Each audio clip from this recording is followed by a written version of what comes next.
So, why is your audience not buying from you, even though they're on your email list or even though they're following you? Why are they not spending money? Why are those things not converting? And I think it's because of one of three reasons.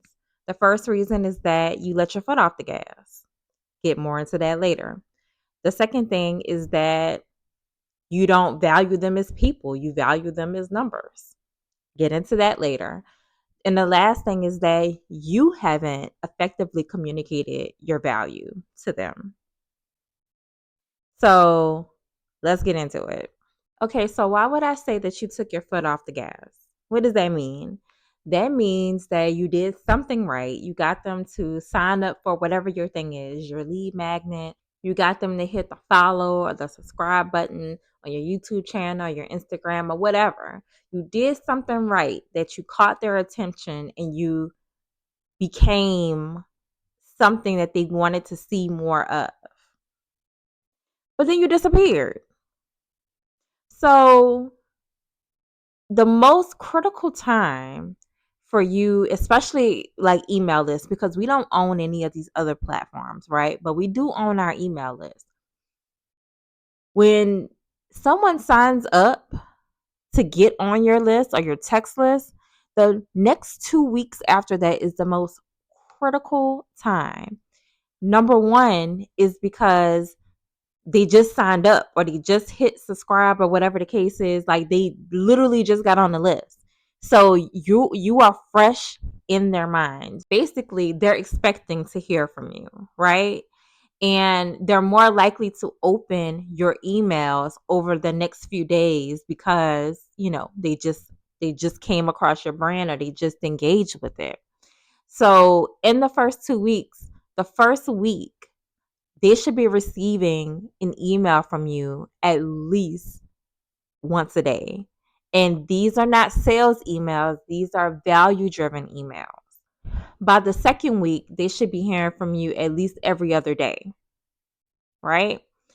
And by the third week, they should be in your regular rotation, meaning that they should be hearing from you at least 1 to 2 times a week.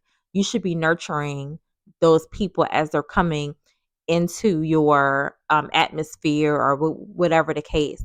So, what exactly are you sending them?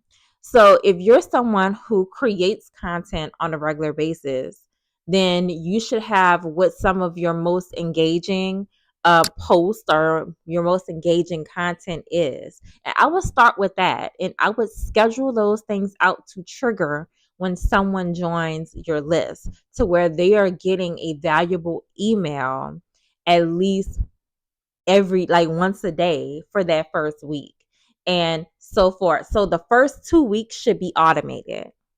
And once they come out of that automation, they should be getting your regular emails that you're sending to your whole list. Now, I personally use Klaviyo for my email marketing, and I can schedule all of those emails and do like a trigger event and all of those things.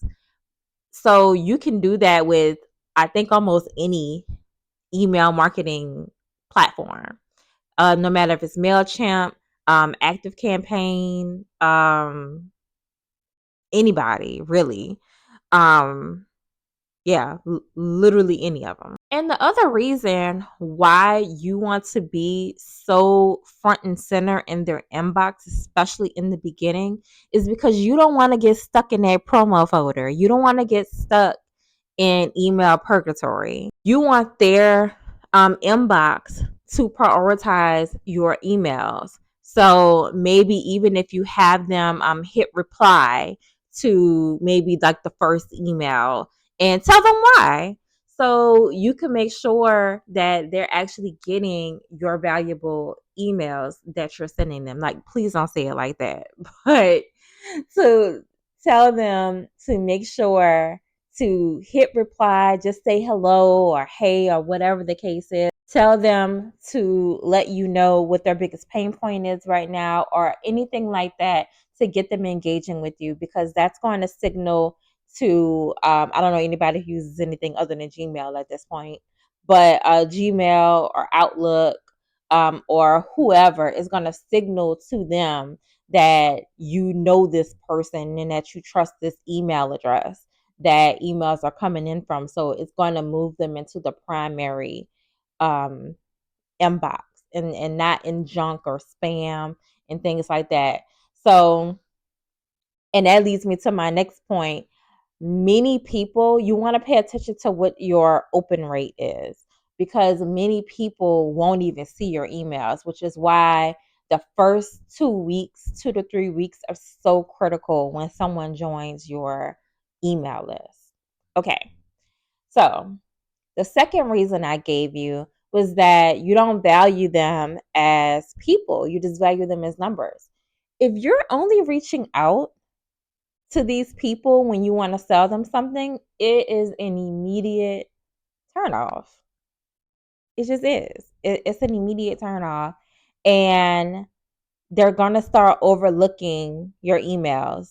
Like, I can't tell you how many emails I get from stores that I've either purchased something from, or from people on, like, that I'm on their email list. And it's like I don't even see it. Like, and I literally have hundreds, thousands of unread emails.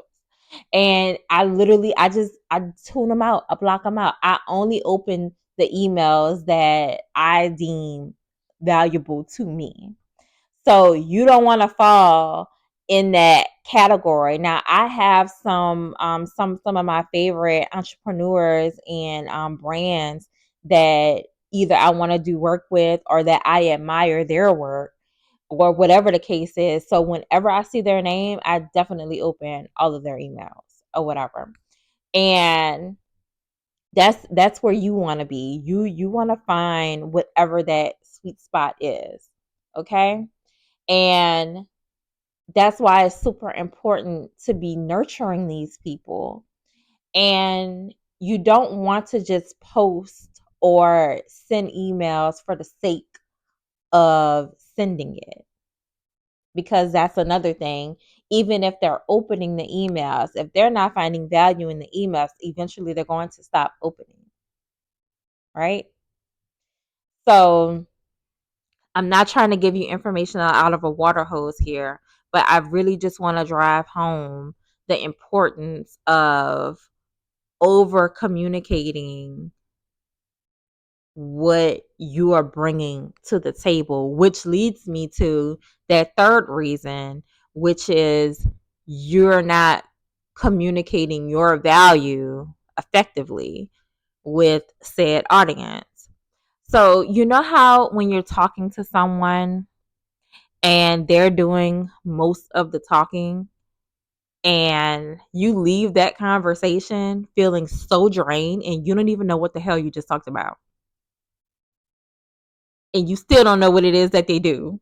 Like, you don't know what this conversation had to do with anything you had going on, and you feel like you just wasted time that you can't get back. That's how it feels for people that's trying to see if you have the solution that they need, or if you're a resource that they feel like they need to keep around, or keep, in contact with, or stay connected to.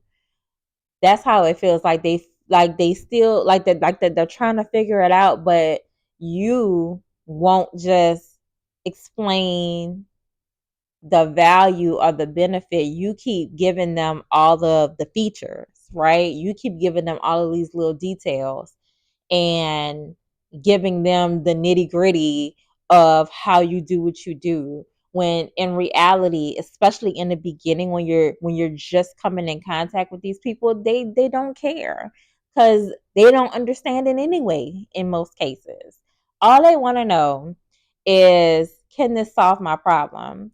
And a business coach that I follow, he always says people will pay any amount of money for ease and speed. Can you make my life easier? Or can you shorten the time that is going to take me to get to my desired result? Right? Or can you free me up so that I can do something else if you have a done for you service? People are becoming so protective of their time, of their attention, and of their money. So that's why it's important for you to be firm in your brand and why you're here and why you do what you do. And you have to learn how to simplify what your offer's value is. Okay, so here's some bonus little tweaks that you can make. The first one is that you need to plan for consistency. And what does that mean? Many entrepreneurs that I talk to, when it comes to creating content or emailing their people, their biggest hang up is that they don't know what to say, or they feel like they don't have anything to say. If you're solving a problem, you should always have something to say about said problem, right? So, how do you get inspiration for this? Although I do love ChatGPT and I use it frequently, nothing beats the human touch, though. Sorry. But what I would do is to keep something in your notes and in your phone, to keep a running list of comments or questions that people are asking, like in other people's content that do what you do. Yes, that means you're going to have to lightweight stalk, other pages, but that's okay. That's a part of your market research. You should be doing that anyway because they have the audience that you're trying to do business with. So you need to see what are the gaps and what kind of questions do they have and how do they feel about the content that they're watching and things like that. So that'll give you a better idea of what you need to be doing. So you need to keep a running list in your phone, and that should help you, start to ideate kind of which way that you want to communicate with your people. And the last thing is that you need to evaluate who it is that you're targeting. So if you keep talking to people who can't afford your services, then you're going to do one of two things. You're going to either lower your price or you're going to start talking to different people that can afford your pricing. But remember what I said. Remember what I said. People will pay almost any amount of money for ease and speed. Your job is to do the research on your people to see what is valuable to them and how you can then tie whatever your solution is to what is valuable to them, because they don't care about what's valuable to you or that you went to school for this and all of these things. Like they don't care about that. They want to know, how can you get me from point A to B, or can you get me from point A to B? I'm sorry. That is what they want to know. And how long will it take me to get from point A to B once I enroll in your thing or buy your thing or, sign up, whatever. All right, you guys, that's it. My name is Shanae Washington, your favorite creative brand strategist, and I help entrepreneurs use their brands to guide their marketing. I'll see you next time.